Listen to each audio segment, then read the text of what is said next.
Too smooth that mud talking to have your ass in a wreck. Signing your check. Pussy better do what he says. We shutting down shows. Ain't gotta put no price in your head. Man, I'm coming for your tongue for all that shit that you said. Gonna make the heat go boom, boom, boom, boom, boom, boom. What it is, I'm gonna tell you exactly what it is. We're about to get into another profile. Yes, indeed. The wind's blowing. We're about to write some graffiti. Now, trip out. As you can tell by that thumbnail right there, yes, El Rey, Chalino Sanchez, right? For those of you that don't know, he plays a big part into the Narco Corrido history in Mexico, right? And had a big impact on Chicanos, Mexicanos, raza period, who like música mexicano, right? Who like to bump, or música mexicana, who like to bump corridos, kick on back, drink a pisto, you know, our heritage, our cultura. There's a lot of gente that just like to kick on back on a Saturday night and drink a little pisto, some bucanas and pineapple juice, or a little motherfucking coronita, a modelo, a chela. Little chelada never hurt nobody, right? Look, that's un línea. I can't call it like an alcoholic, allegedly. People do that. But I'm saying at the same time, Chalino is a staple in anybody's playlist. He is someone that has a big impact on the history of music. And, you know, he's to be given his light. He's to be given his shine, man. He's to be given his respect. And, you know, it was a cold game how he ended up. But we're going to get all to that right now. So here's the profile on one Chalino Sanchez Felix. Okay. Famous for his corridos, his narco corridos. That's different. Okay. A corrido is cool, but a narco corrido is something totally different. It's, you know, basically about the drug trafficking, all the different aspects of what go into being a narco in the, you know, the country of Mexico. Now, of course, they don't like their business out there. So this allegedly happened.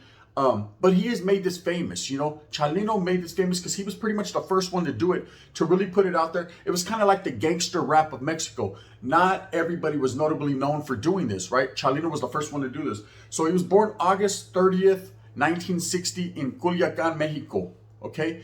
And growing up as a youngster, man, he came from a very poor village, a very poor family. They didn't have much. You know, looking around, everyone in Mexico has to work for everything they had. I remember going to Juarez, Mexico, and young kids, probably 8 or 9 years old, are out in the streets with shovels, putting gravel in what do you call it, little holes and pits as you drive, and then reaching out for money. I remember going on the ruta in Mexico, and people are dropping candies in your lap, trying to slang like a new jack. If you touch the candy, so it's good. The wind was blowing, dispense on the tira, you bought that shit, right? Best bet is just to kick on back and hey, don't touch my pipa.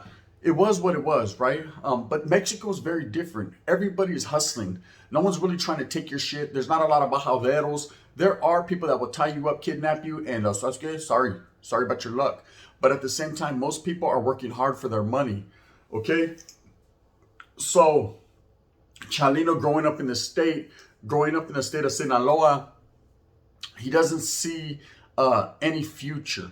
You know, but he's not going to give up. He's going to continue to struggle and strive because that's how his family is. That's how his family's raised him. These are the values and the morals that they've instilled into Chalino to really go out there, get something and work. You know, if you have dreams, if you have aspirations, Sasuke, you got to put some pep in your step. Órale, lace them boots up and move fast with a purpose, like Issy Gunner says, right? Handle your business. Straight up, plain and simple, period. So he does. At about the age of 15, growing up like this, he sees no future. 4 years prior to him being 15 years old, his sister was seriously raped by several men. And he actually catches one of these men slipping and shoots him, okay? Growing up in Sinaloa, it's dangerous, okay? It's dangerous. There's a lot of narcos there. There's a lot of stuff that's going on. And without putting too much on it and saying too much, let's just say, man, the wiggle is definitely very real. It's a lot different from the United States, from California, from what I'm used to. Over there, life is cheap. You know, life is precious, but at the same time, it's cheap. If you find yourself in the wrong area or affiliated with the wrong people, you will come up short. Okay, so a youngster to an old man, will let you have it because that's all they know. It's the wild, wild west. You feel me? And they're not playing over there in Mexico. You know, like I say, talk is cheap, but life is even cheaper. So at the age of 15, he actually runs into one of these guys who actually did this to his sister, and he retaliates by shooting him. Okay, of course, It's not us though. Watch out. It's like a movie, but it's a reverse role, right? Where most of the time we're out here doing jales and fucking, you know what I mean, pegadas, and then we jam to Mexico. So it's good. Hey, I gotta keep going back. I know I went to Juarez. I was at my grandfather's house, posted up like a thumbtack. At the same time, he had to do the reverse, and he actually went into the city of Los Angeles, California, and posted up and worked several jobs as a youngster, still with one of his tias, and started to adapt to the surrounding and the areas around him. Now you got to understand, he didn't know English at this time. His first language was Spanish, so it was a little bit harder for him. So he couldn't find, you know, certain jobs that he needed to find. Again, he was not an American citizen. Couldn't, you know, sign up for American citizenship because he left under, you know, the guise of so I killed someone, right? So, anyways, he gets to Los Angeles and he's doing, you know, odds and end jobs under the table, making a little bit of feria here and there, whatever he could do. And he actually, for a time, becomes a coyote with his tia. Now, anyone that doesn't know what a coyote is, that means someone who smuggles illegal aliens or illegal people from one country into another, right? Down caminos. They're called caminos, which are trails in Mexico. So sabes que he ends up becoming a coyote for a time and gets very good at it. This is where he becomes familiar with the narco aspect of what's going on. You know, at first he was a young kid. He's seen things just like you see gangs and you get involved and says, I want to come up too. I want to make a little bit of money, an eighth, an ounce, a quarter. Says, orale. I know math. He wanted to be involved, but he started to really meet some of these shady characters, and some of these characters, not necessarily shady, but ones that were wiggling and doing big things. They were on the next level. These are the vatos that were the movers and shakers in his area, and they were really making feria. So seeing this, he started to develop relationships with certain individuals, and also a know. He was in the know. He was knowing exactly what they were doing, the movements, the caminos they used, how they got one product from here to there, and sabes que, orale, allegedly, you know what I mean? It was all good. But what he always had, and not a lot of people knew, was Chalino had a very good voice, a deep voice. And at about the age of 17, 18, he realized that he could actually sing. You know, he could actually sing music. His tia told him, you know what? You're very good at singing. You should try to pursue that. Now, he wasn't into that. He was just trying to make an honest dollar, or an illegal one. At the same time, $1 is $1. Okay, no, it's not a food stamp. You know what I mean? You could get whatever you want. And that's what he was into. So what happens is he ends up going back to Mexico and testing the stage, testing the music industry. And he has an idea. See, he was like Eazy-E, Ice-T, Ice Cube, the godfathers of gangster rap, right? But only in Mexico. He decided to develop and come up with his own stilo of music called Narco Corridos, right? Basically where he rapped or talked about what was going on, you know, and I don't like to speak on the cartel, but I'm saying basically cartel music, right? He talked about the, you know, the highlights of their lives, the plights that they go through, the caminos, you know, the trafficking from here to there. And some say he said a little too much, but at the same time, man, this was his style of music. This is what he was into. And he had a very great voice. This is what enraptures people to this day, was his voice. It was a lot different from anyone else's. We've always had traditional Mexicano music. We've had good ones like Vicente, Ramon Ayala, y todo. Oh my, Los Tucanes, Los Tigres del Norte. You know, those that know, oh yes, you know, right? We've always had these people, Yolanda Del Rio, of course, later on, Yenny. We've had a lot of people, but fucking, he's the king of all that, right? He's the godfather of, it's like James Brown. I feel good, right? The godfather of soul. This vato is the godfather of Narco Corridos. So he gets good at it and starts to become famous. He's playing in the local bars, the local clubs. They had a lot of dances, okay? A lot of dances happen in Mexico. That's pretty much how they get down. That's how they party. Everybody goes to a dance hall. There's pisto flying. A little coke money never hurt nobody. And everyone's having a great time. And he played a lot of these dance halls and was a local singer, but started to develop national attention for the music he was putting out there. He was putting out some good music. He has a lot of famous, notable songs. Nieves de Enero, everybody knows that. Baraja de Hoyo, Oro is a good one. Los Chismes, that's one of my favorites. And of course, Hermano Mata, right? I'm trying to think because it's been a minute since I fucking listened to a lot of these songs. So he was the first one to sing Narco Corridos. So what happens is he starts to gain the attention, not only the attention of people, of the masses that were loving his music. You know, he became a folk hero. He became a folk hero and everybody was into his music. Later on in life, his son Aldan, he has a son named Aldan Sanchez, would also pick up in his father's footsteps, had a great voice, and would also sing Narco Corridos amongst many other different types of music. But what happened was he gained the attention of the wrong individuals. Okay, and it happens in life. So when you're out there doing what you do, vatos are not going to like it. There's people that are hating on you, or you said one thing about someone that you disrespected them. And so what happens with gaining this type of attention, this negative, raw attention, you start to get threats. You start to get looked at in a certain light. You start to become a potential threat to these vatos that are out there wiggling, doing these illegal activities. Because, ¿sabes qué? Closed mouths are always better than open ones. ¿Sabes qué? When you have your mouth open too much, you're doing way too much, you're speaking on shit that you shouldn't be speaking on. ¿Sabes qué? People are going to feel some type of way, and they're going to close it for you. So what happened with, it was a time that Chalino Sanchez was getting several death threats, right? From where they were coming and to what degree of death threats, I can't call it like an alcoholic, but he was getting several death threats.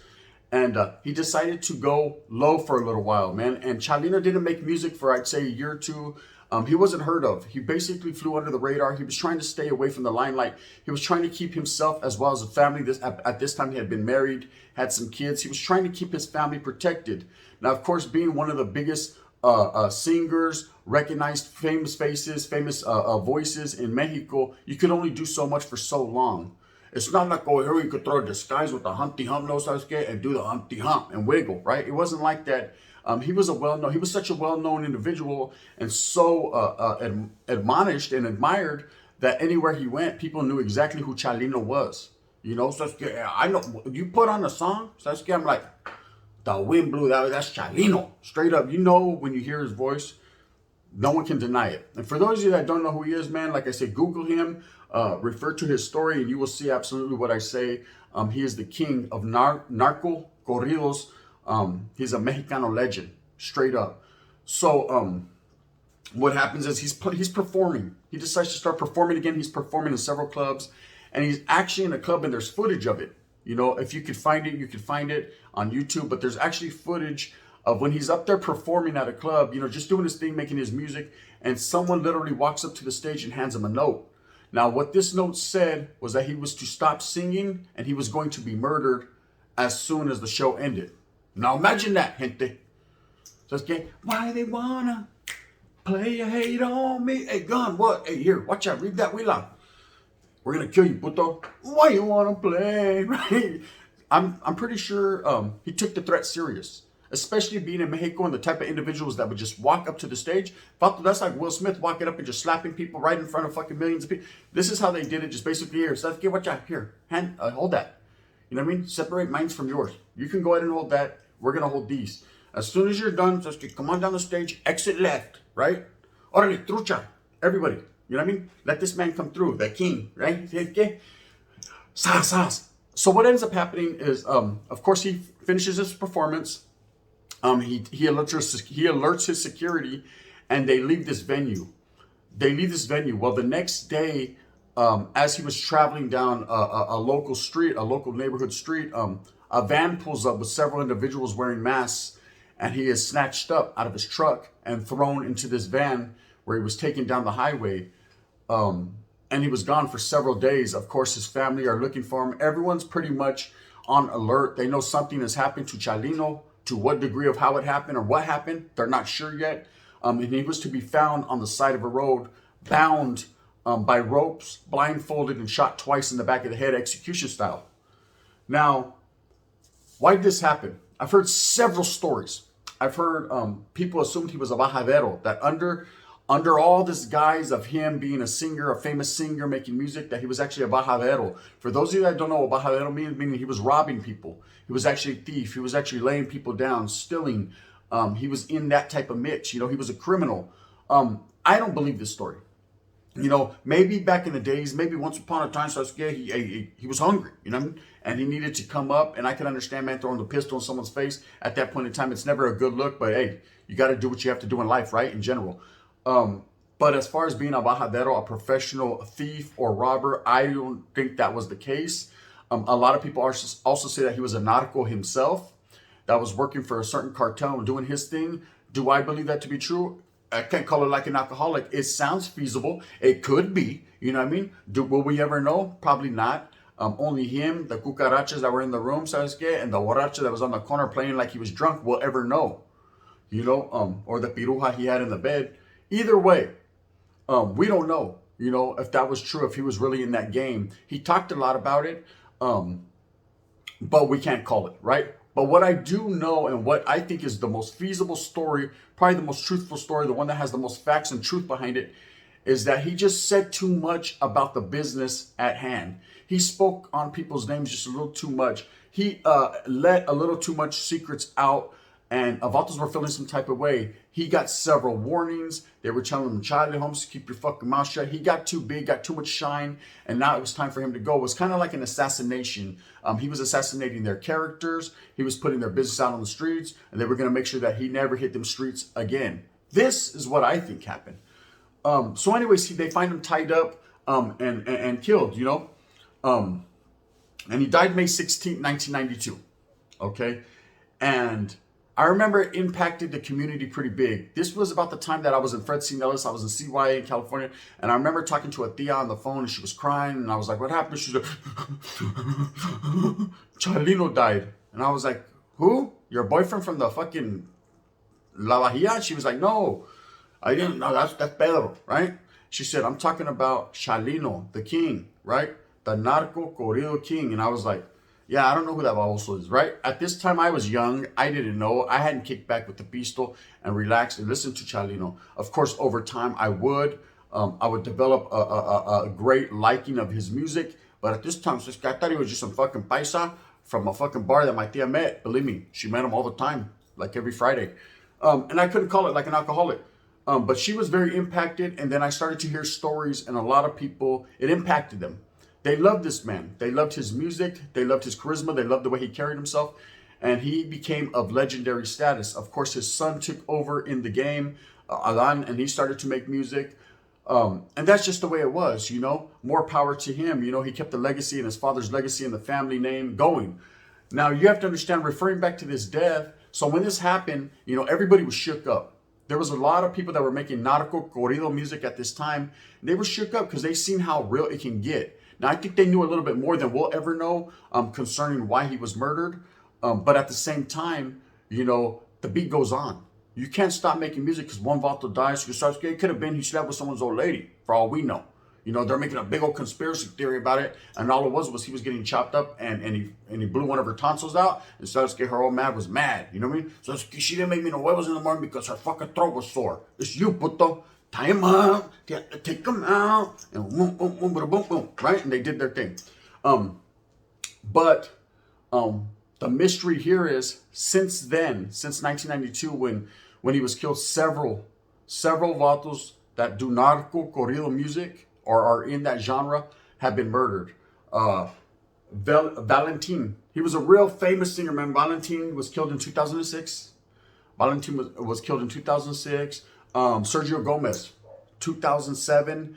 And since then, since 2013, 17 other smaller narco corrido singers have been murdered. Okay? So that tells me one thing. Tells me two, actually. One, the wind's blowing behind me, and I don't want to be over there because motherfuckers get killed over there in Mexico if they're singing a certain type of music. And two, they need to keep their fucking boca shut because at the same time, man, fools ain't playing. Anyways, I just wanted to shed some light on Chalino. When have you not kicked back with your older tios and tias at a family barbecue, at a quinceañera, at a wedding, at a party? Hey, ¿sabes qué? Fucking while fishing and bump Nieves de Enero. Everyone does it, okay? Everyone bumps. Everyone likes to kick back. Everyone likes a good narco corrido, especially if you're the raza, you know what I mean? If you're a guy right now and you're watching this, you're like, well, I just listen to Metallica. Dude, fuck him or Garth. You know what I mean? Garth or Metallica, and they still got their head. And then, of course, if you're African, you're like, man, I ain't trying to hear none of this shit, man. And you're trying to do your thing over there with Wayne. But when it comes to traditional Mexicano music, narco corridos, what we like, what we love, it becomes so real. Our gangster rap is so real because real gangsters get involved. You see what I'm saying? I'm not saying the Mexicanos are any much more violent than anyone else, but you see how they work a chainsaw? Like no other. Orale, Leatherface from Texas Chainsaw Massacre ain't got shit on a little vato fucking with a chainsaw and no money, I'm telling you, it gets ugly. Anyways, at the end of the day, Chalino came up short.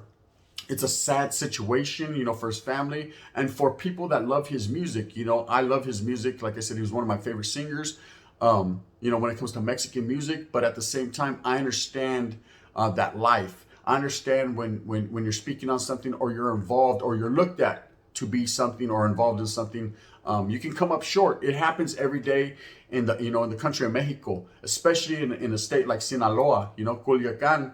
It's vicious, it's violent, it's dangerous, and motherfuckers ain't playing over there. Off with your head. ¿Sabes qué? Órale, Chalino, Rosalino, or whatever your name is, you can go. You can get it too. And obviously, man, like I said, they took him out tied up, and he was found executed on the side of the road blindfolded. His true story, we'll never know. You know, we'll never know. And that's just the way they want it. You know, it's mystery. There's a mystery to it. But at the same time, it's a factual and actual true story. And, you know, I just wanted to shed some light on it. You know, he's a legend to me. He's one of our legends. We don't have very many in the Mexicano culture that are put out there. We have several, but no one speaks on them. You know, so right here, I'm going to provide the platform to speak on a lot of our historia as far as profiling these individuals that really played an intricate part into the history of the raza. But at the same time, I'm also going to profile a lot of individuals that play the intricate part into our lives in general. So that's okay. Just wait. The wind's blowing. You'll see. Menudo. Sas, right? And in that fashion. Anyways, with that being said, man, I hope that you go out there, you move with a fast purpose. You get everything that you want coming to you. If you see something that's going on and you want to sing a song about it, think about Chalino and say, fuck that, Holmes, and turn that way and go to Winchell's and get you a donut. It's always better to be smooth and greasy. Beautiful, breezy, easy cover girl. Do your thing. Anyways, I hope that you like this. If you hit that like and subscribe, that would be highly appreciated. Hit that notification bell, the one that's going, don't go down that street, right? If not, you can hit that thumbs down, heavy as the head that wears the crown. I'm going to continue to do what I do and bring you the best profiling, styling that I can do right here on YouTube. And we're going to make it happen and get it cracking. That's just what I do. The gun. Chalino, Sasuke, rest in peace.